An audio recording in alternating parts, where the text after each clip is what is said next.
back and former work chro ye editor ne X enka na friend Twitter any Facebook say esuni bani ni ye binom a ekoso mra hye fi honom no wo monte asa wo say edom kuma na wonom wo committee no so no wo mo jejeje ademude wo mo jejeje bribe edifi eye ministers designating for no ansa no matototoma no enti bi ba ko sign bi na sa wo aye here for instance enra enkramantem so afo ese oba ya na aye so hu te say ofihin wadidi uyo okay o so okay ye ni wawi o ma veti na no wo mo mbisa no bibia mfa nkran ho enkran ye fi baller ne ne nyina o ma mfa na eno mo ana asem no anye owura ahiafo wo no ena ye chairman de ma committee no nani anso ho Oliver Baka for mo amana anso ho no mo a owie ye no san so NDC fo no so mo committee no wo mo jejeje bribe ansa na wo mo approve eye nomination no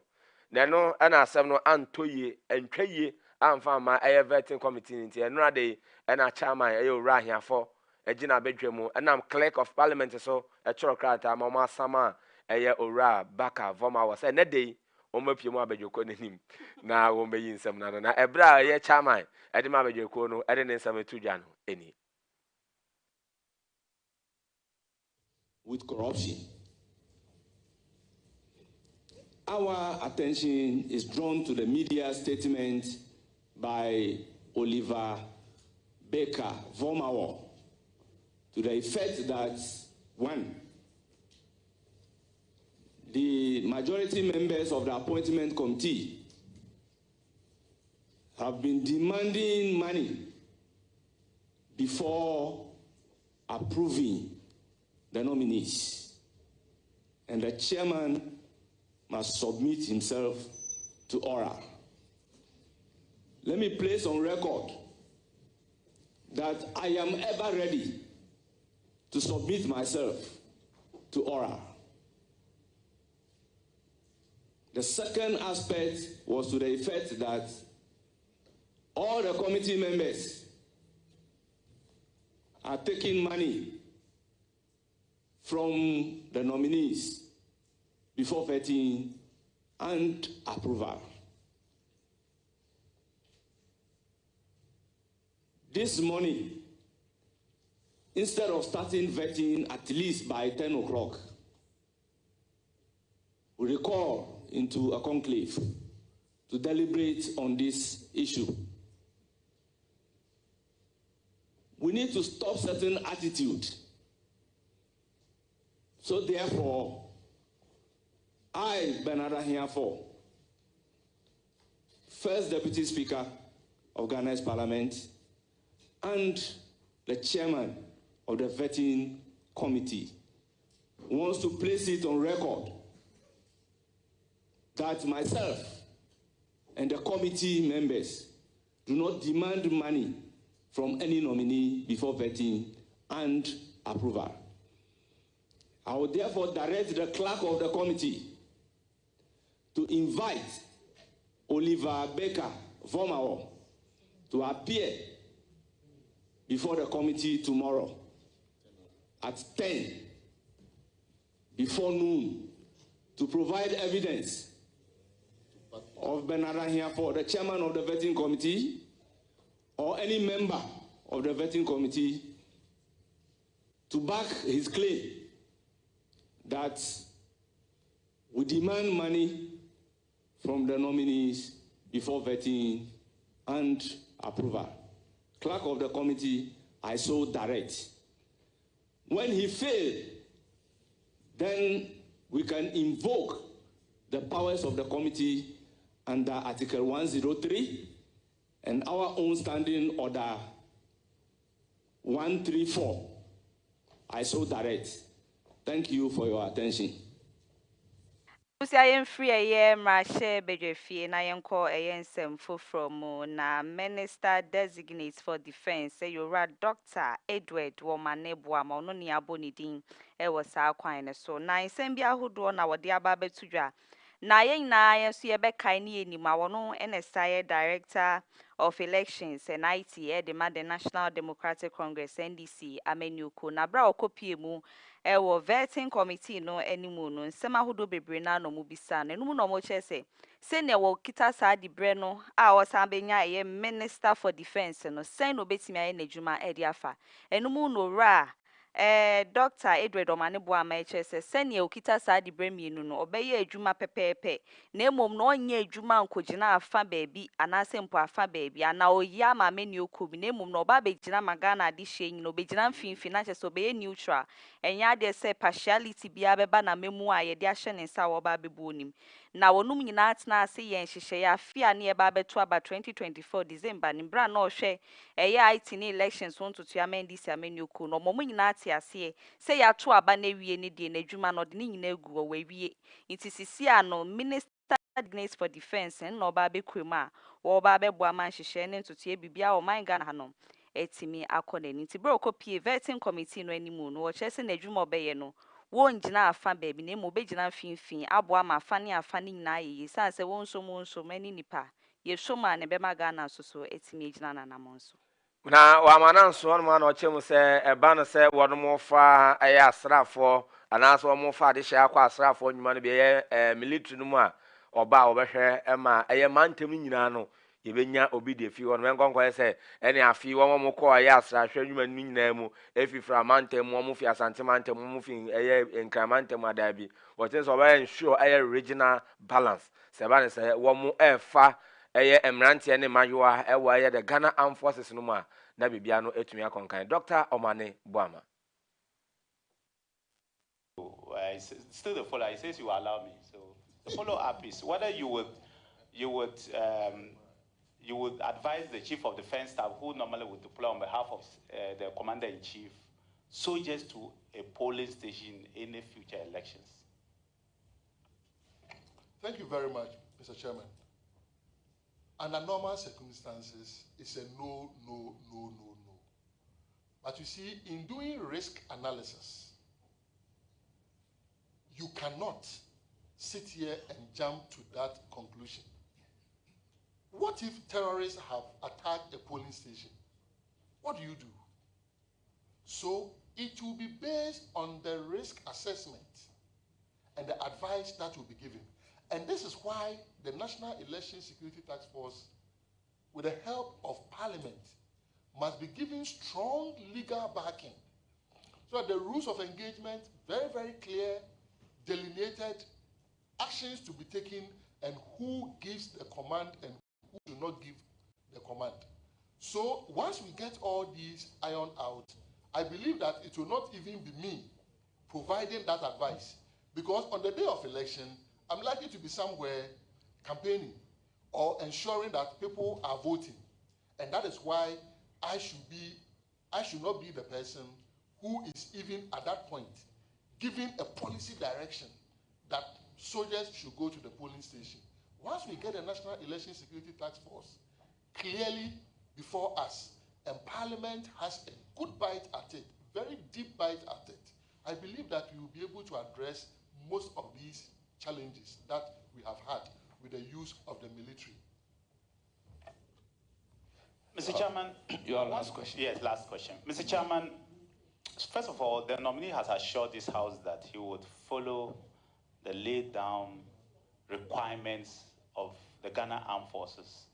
when it comes to recruitment and enlistment into the armed forces so that we can keep the sanity within the armed forces. So I want to thank him for that. And I would hold him through the committee, whoever will be the chair of the committee on government assurance, we will hold you responsible for that statement because we'll follow to ensure that it has happened. But there is a constitutional with it. There is a constitutional, if you don't follow, it's your own job. Because you were supposed to keep me in check. If you didn't keep me in check, that's your own cup of tea. Please, address the chair. Thank you, Mr. Chairman. Mr. Chairman, there is a constitutional provision I want you to give meaning to and to ensure that it happens. And that constitutional provision is regional.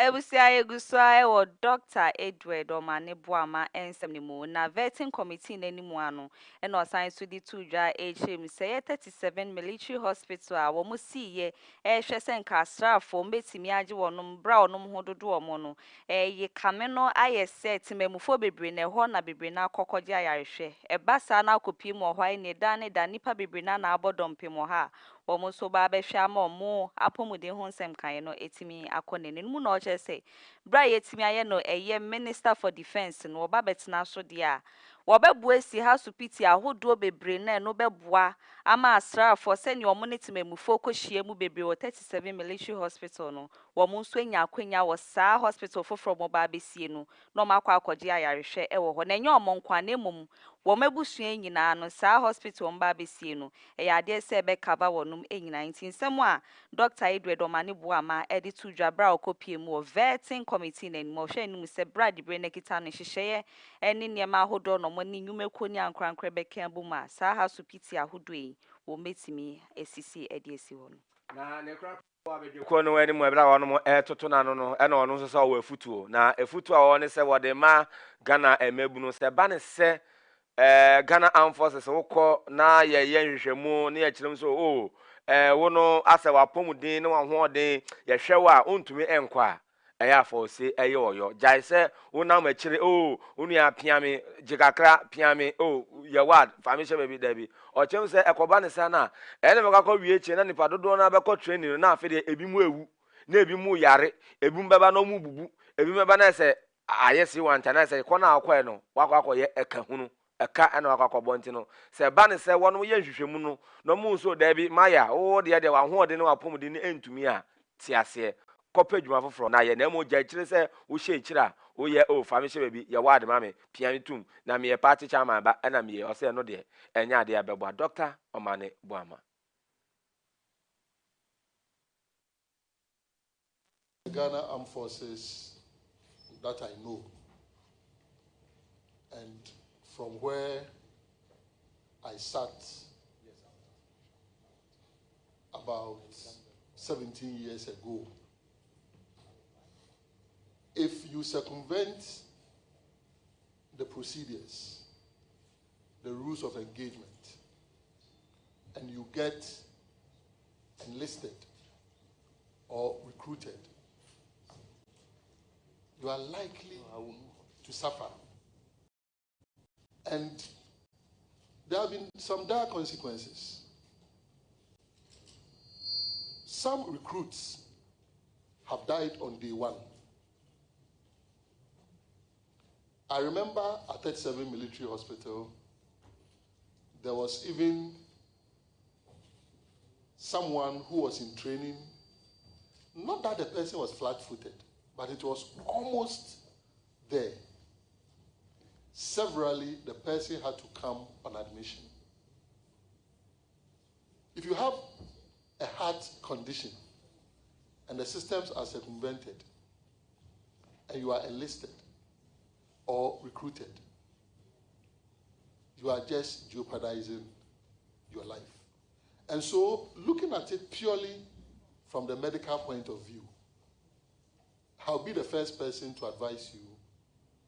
if you genuinely don't qualify, not to attempt it. Let's face it, I recall 1997, when I visited, the person is still a serving officer, so I don't need to mention the name. When I visited the person at the academy, one of the first things I saw was, abandon all hopes of normal life, all ye enters here. What that means, that at the beginning of the training, you are being asked to abandon all hopes of normal life when you enter the military academy. And it is not easy. If I may add, some people go all the way to the point of being tempted, and they consider and drink water that has been used to soak clothes, because you are thirsty. You are tested to the limits. That is the reality. And so I will not, and have the assurance that I will Thank you, Mr. Chairman. Yeah, ensem from na Deputy Chief of Staff Operations at the Ghana man penny asuye ho Rastan Dogbe na ene wording krata bi na free na asuye ediaba. Wo chema branti bi anidin edi Samuel Tete wonenam eye wom no ministries ahodo departments ahodo no na wokwa odo no ni din na gina mu chese o ya artisan na chese ba ne se ye dro nipa aye painting ne niema ne ho kro no ba wo gina mu edema na afin so ye edema His Excellency John Dramani Mahama nti ne o portrait ofa no de ato ayi so ne wa dro ne kama kama no ne adwuma Samuel Tete no eji ne ho tum eji ne ho di se wo ye na wokwa wongyina mu mo no ane ho nkasa mo no ane emom no odi Rastan Dogbe ena wode eye saa niema na chiseni nyina no de kwa akwaje contract e wo saa ministry seni wonum department ahodo enumu ena Standogbe edi nkrata efri na kashe ba se wonim Samuel Tete no e wo baabia na emom no wodi ni din ena edi nkrofo boni na afiso oye bukata woni din ni ho enti wo ministry anase wo adwumekuo bi mu na ore bi ba ni din ene Samuel Tete chese wo wono efri eye Standogbe na kachi anase wono na asoma na so ombedi juma anase ombesi na nemu enye bibia ete sanfama na wo chese nukwe bia enim sene ye kasa sisia no wedi kan kra ba posifo amane a wo hwe animu se omobeso ora Samuel ne pechi ama mra na timini no edi sanse wonim no wonhia ne da wone ne ntena asensen sign krata bia e ma no ho kwan se okoje contract ewo ministries anase department bia ho ubi obi abeba saa din no kita no bomoden neti ane nan so na animu ya na posifo embefa no no mutimi mamra no eni nindi yenjina we su ne enton krata embra.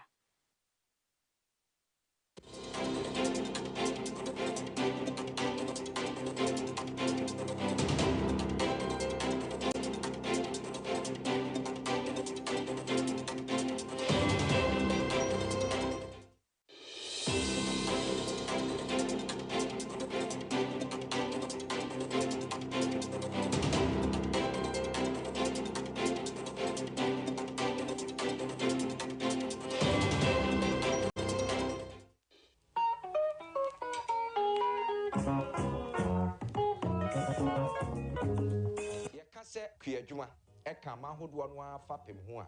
wo man Ghana so enkan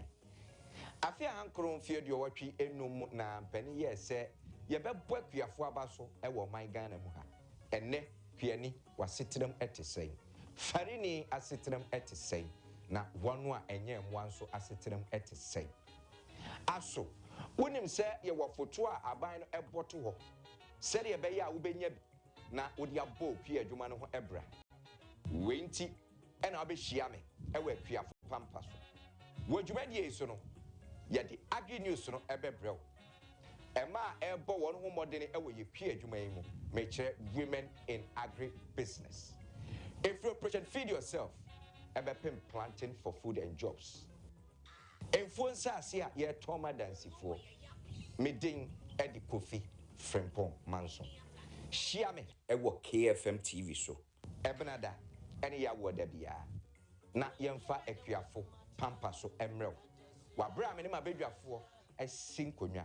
na yenni akua adwuma ho nkomo akuafo pampa so yesumo Messi, when you're dear Ben, I welcome out here.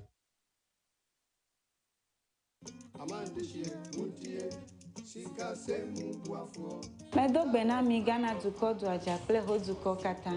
Mi chonya nyi adeve na mi cho Talent Microfinance Limited gajarupa. Mi wona susu savings, adishare, school buafo, cashback, ple bubwa okata. Nenyebe egajom de mi agbo la letie tomegbeko ateun aho gadodo. Kenenyebe egajom vivi la nenyebe o gahia ola atenwa ava de ogai kene hia fa. Tanenyebe mi foncho mi afa jomu yo kenye mi afa gadodo nyawa. Business loan elemiashi, church financing elemiashi, salary loan elemiashi, eye bubu li kenye personal loan. Nenyebe mi foncho business loan enye gadodo ikemie nana asichalao. Nenyebe washiba keke alum eleswe we have a talent. Mi pepe gede nwo nenye wo shigba le suya ne wo ge wo keke gede ji to talent po mo nu ome nenye be mi ponchu mi afa salary loan enye gado mo mi ke mi vuna mi afa jidudu $, nke ga nyu he ya va talent wo pay slip pe bank statement ye kwenye wi here o na koko ho salary loan le rate mi to keke akeji church financier personal loan va nenye habobo masoli hama eji fufofo sankuo jitao olila ashibobwe kekeake mie flegeno na nohem v choji nto jinwade vare kwereka mpopo kai ganyu heya talent kuna kpohe ya ole chagbagba na do tare talent bena wo gado monwa anobobo enami akpenami etibe ya nyafi ke talent la talent microfinance jengo amegan shipe ape letina tejibo hotame miape kapomo enya 050-129-1298 alo 050-128-9119 talent oga kwamanu banto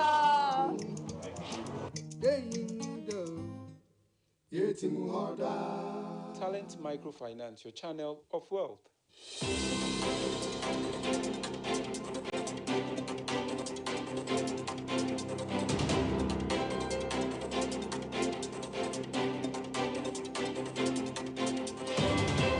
Yes, I'm a baby more and I don't pay Cassiana, Yagusa Yadema, more KFM Casanfoni, so Facebook, YouTube. Nina no yada se waje brena daje wona yen ete messages do no na ba on fa wo de mba ya ene de mekan ma mo wai ene de mekan pa enti 0246239070 eno ya WhatsApp and as a text what the by can kind am Facebook no so ja comment to YouTuber ye be hwene aken kan nyina to me e de am 0246239070 na yen to ansam no so ne yen komra hye fie eno amra hye fie na ho no mo enye fadi agrokra eni nyina ehuru ye na ehuru ye ni nyina no ekokọ hye ase edifi appointment committee enomo ena me no e ka say eye openi anase maami ni monyamfo emefa hard castle ayabo ni din se wono ena chief executive officer wo meda no ende ma petroleum commission no wono mo one mrahwe dwani ni ma de sha wono mo ensa wo mado agiri eye wono monyamfo anodom pre enyamente me ho ase bi ewo eye appointment committee na se ena nam so ma mrahwe dwafie no ensem dodo na akwakoto na ebra ensem no ekoso ewo emefa ena Afia no don plentemo ewo eye appointment committee no mo men konko hwe bi ni empenifo a e kiro makasa fa ho no ya to aso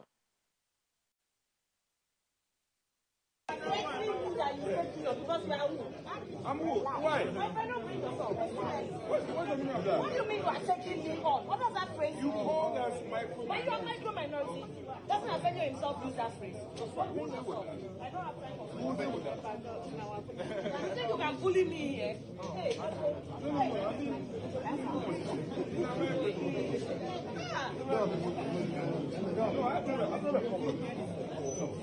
Not this silly you heard the word she used. What called me silly? She called me silly. Are you a silly child? No. We will deal with this matter. You called me silly. I don't have time to know. Good enough. No. I know what she called me. Did I mention your name? Why are you taking a hat on your head? Did I mention your name? You that you were fighting on TV about this, your seat, you are coming to flex your please. Did I mention your name? You cannot call me. Did I mention your name? Did I mention your name? You can carry a cross you want to carry. I'm going. You are not recording. You are not recording.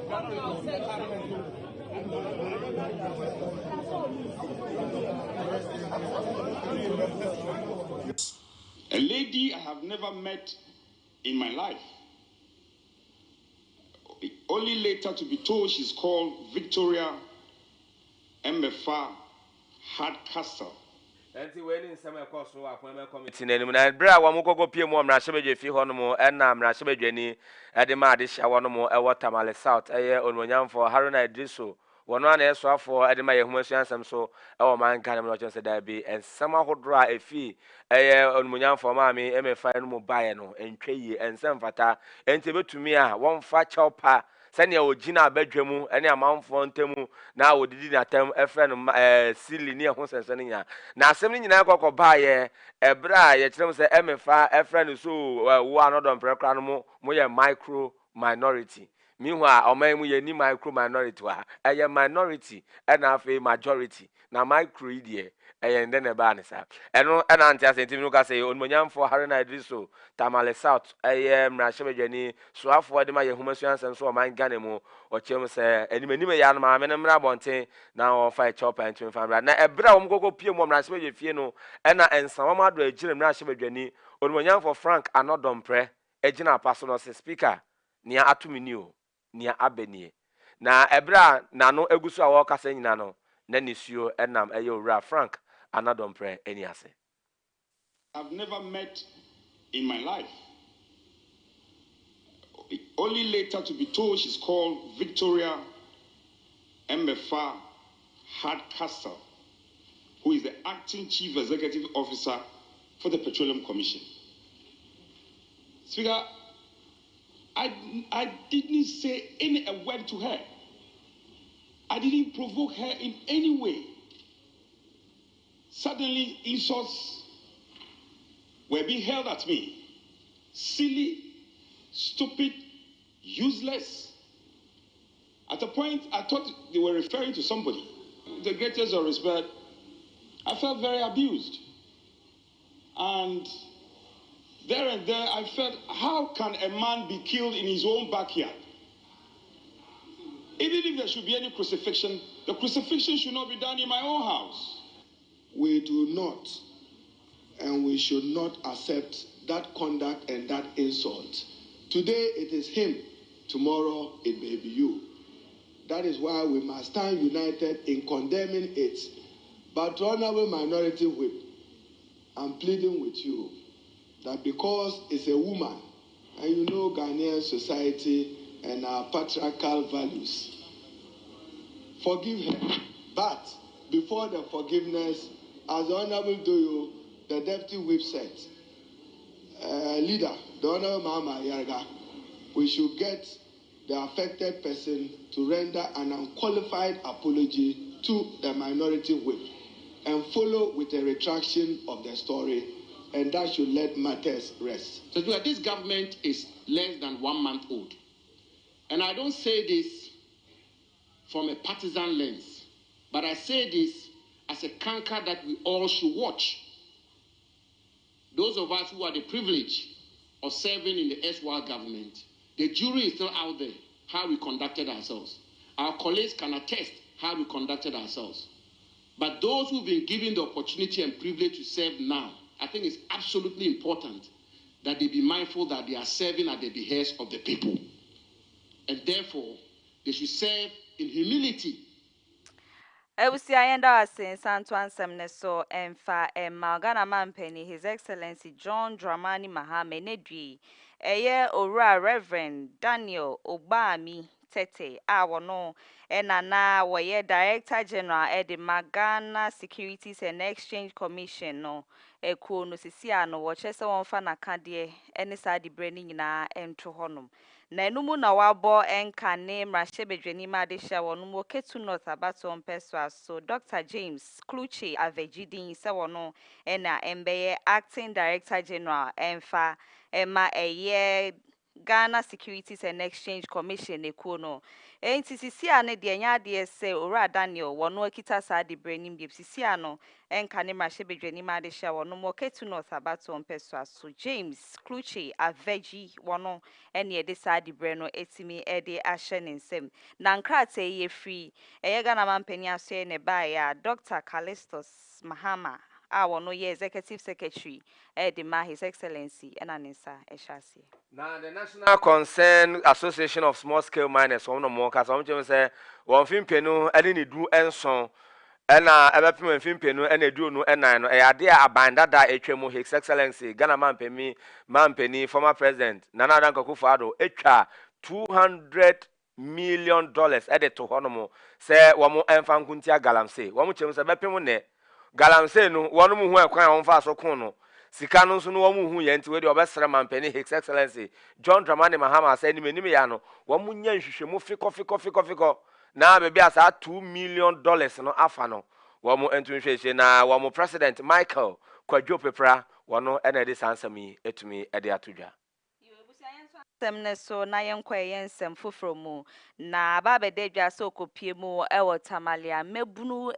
womo group mienu ewo ho no sisi amenseme ho ase ne ntokwa bi esi womo mu a eno enya asem keto akra womo kye sense ase ho nsensem bi ene nam so amasa amenseme ho ase ya bai nam so kra ma etututuo ene ntokwa omo di abom a eno nam so ama de hye miensa de ye kasei enya de se wonom ka eya atiasefo ohubiem ti ukopie mu o eye tifi mantemu dia eho huru suye papa eno enya asem keto na enumu na Tamale Teaching Hospital eya nurse fo ne adokita fo a wonom ho eche se de ekoso no eya ade se edisro ne ehu na aba beto ade hye wonom ho so sanse wonom mo ha so biti ho yina no da no nkofo ba ho ebebo ebinum ntrene ewo samenti mi wase ne ntokwa ye ekoso ntinke be ya mpanyifo branstra be mu fo mo nan si fom na de ekoso no wo mo ntimi nye nhyehyeye eni bibia entimi emfanfa ho abusanti bejina nsɛm atwa ye ho ye ba ye de kase no ade bɛkɔ ɛyɛ adwedie nsɛm etumi de amamo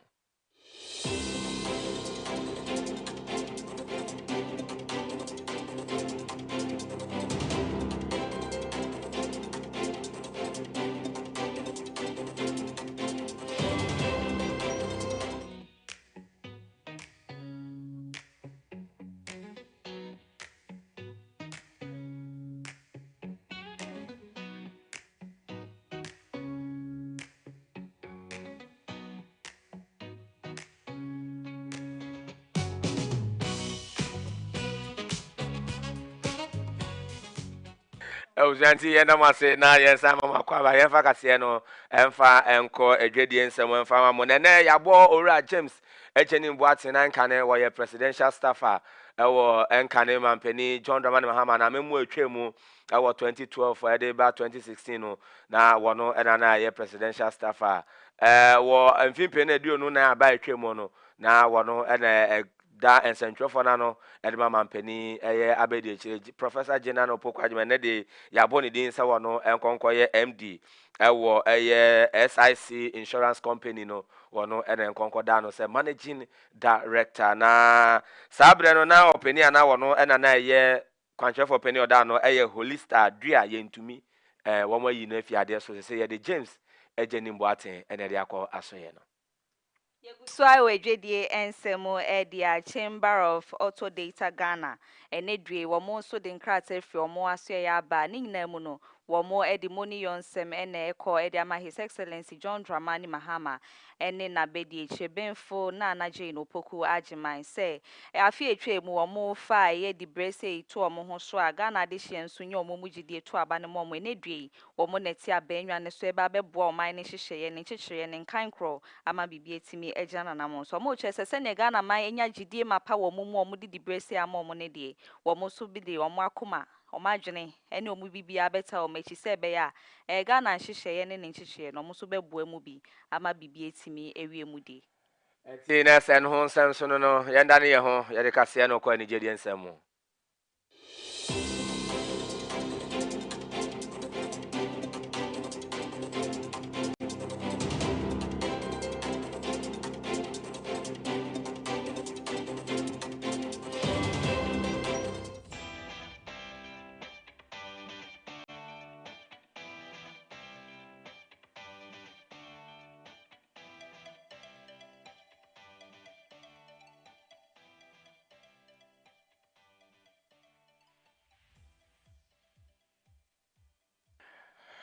enti na jese no nsɛm no afe yenko anigedie nsɛm mu na sinitwafo a wo makam ho ede abomu ewo asantemantam nsa nkranfo no ye from Gollywood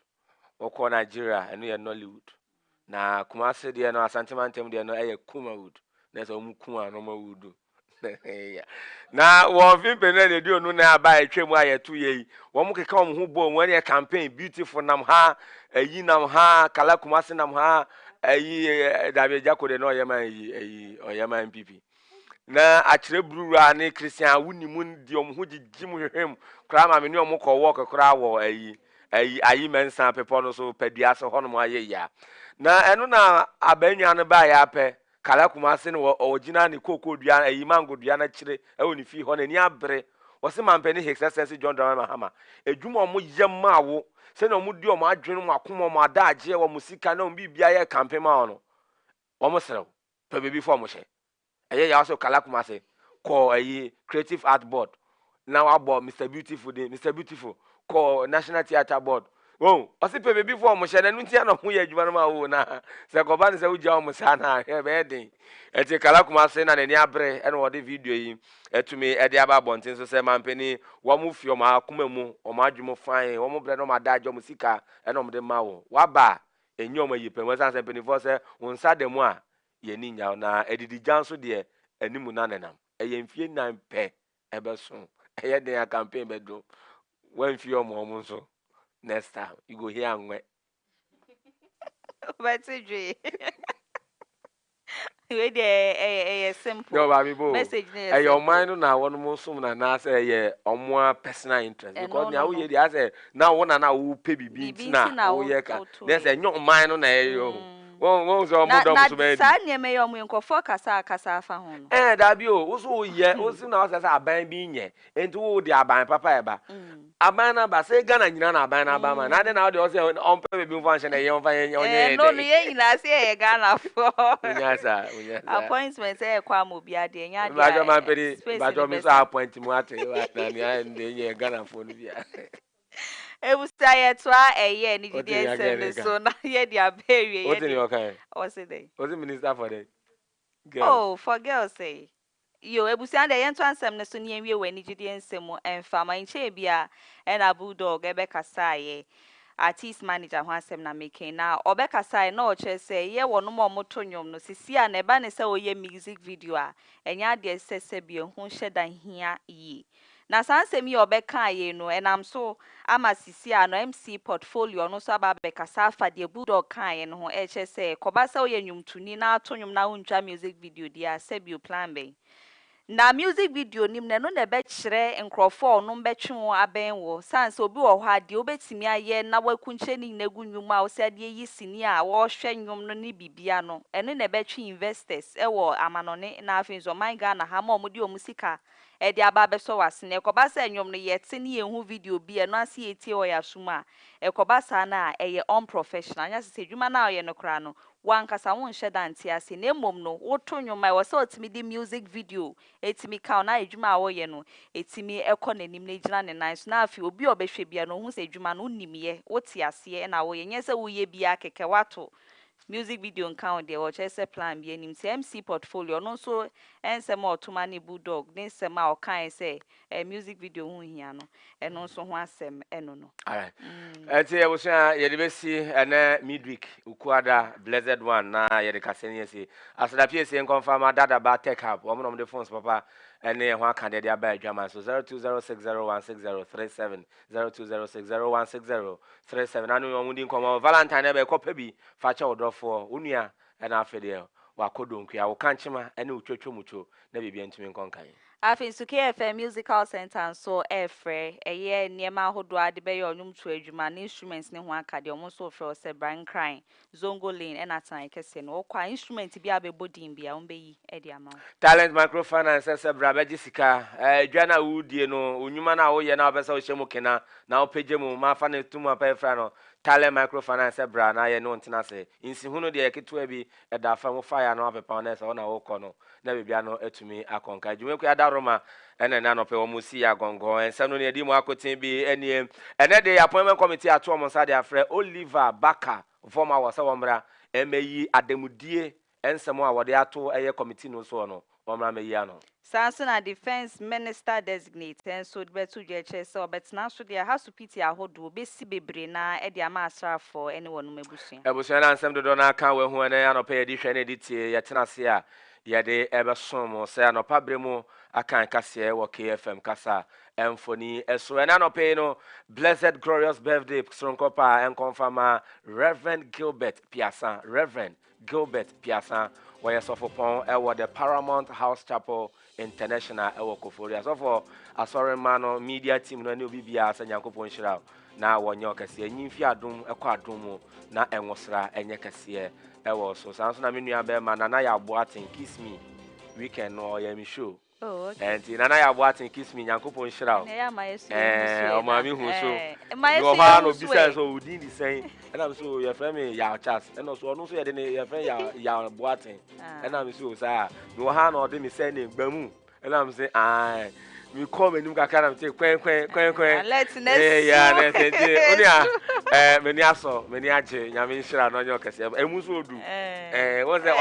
the same face ro or US. Oh yeah, this is a member idea. I will share here. Me just why you Odiyifo Yaw. I be create me part of beauty by Maya no me makeup on my. I was 0554580847. I no pay mini aba. Afia Fosuah Oduahoma Sresrebidi from Afia. Me just yakra.